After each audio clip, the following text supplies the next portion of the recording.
So, it's an ER visit, as you probably can tell. 17 weeks and 3 days today.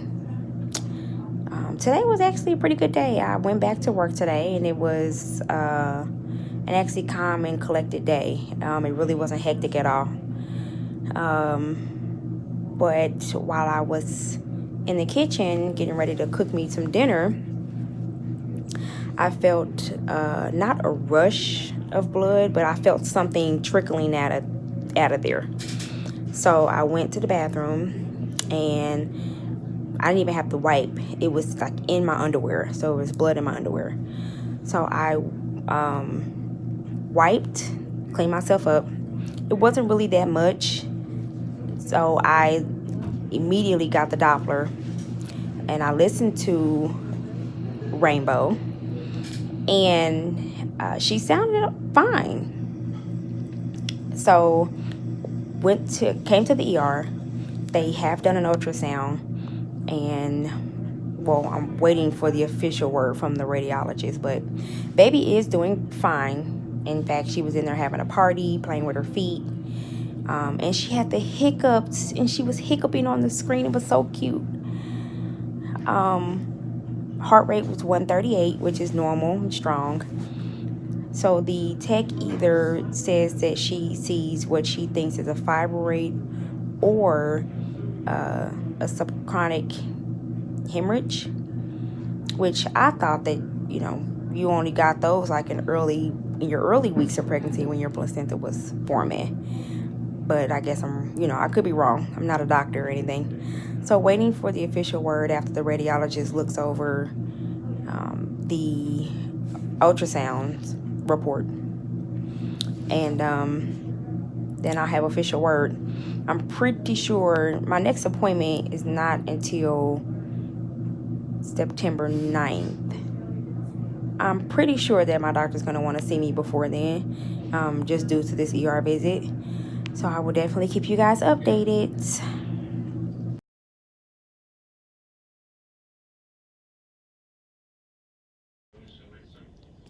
So I got admitted to the hospital last night. Babe, say hi. um, Baby is doing great though. She's fine, and she's still in there where she should be and where she will remain to January. So what I was diagnosed with is placenta previa.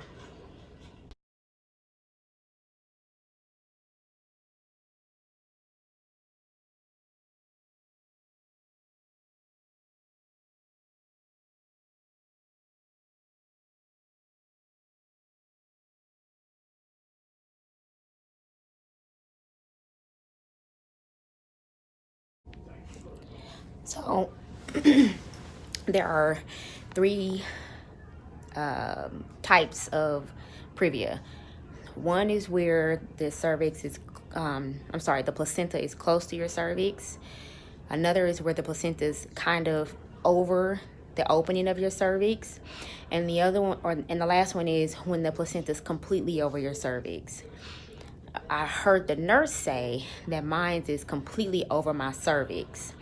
This basically means that I will have to have a C-section, which that was already my birth plan anyway, because I have a narrow pelvic bone, and my son got stuck when I was giving birth to him, and I ended up having to have a C-section with him as well. So I didn't want to take a chance this time around and her getting stuck, and I had to have a C-section anyway, so I just opted to do a C-section. So that was already the game plan. So the doctor, they basically kept me overnight because I had that bright red bleeding, and they wanted to monitor it to see if it was going to progress, slow down, or stop overnight. So overnight I was instructed I couldn't do anything but get out the bed to use the bathroom and get back in the bed, which I did just that.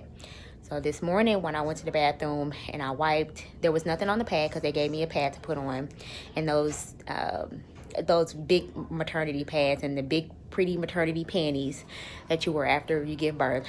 There was nothing on the pad this morning. and when I wiped, it was brown spotty.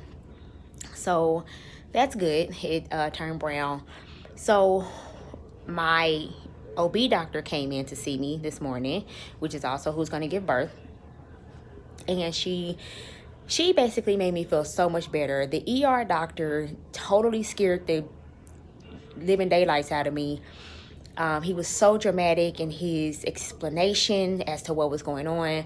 But my doctor, who is also an IVF patient herself, I absolutely love her so much. She explained to me that there is a pocket of blood at the top of my placenta. It's called a hematoma, which is basically a blood clot. That is where the red blood came from. It kind of made its way out of my uterus.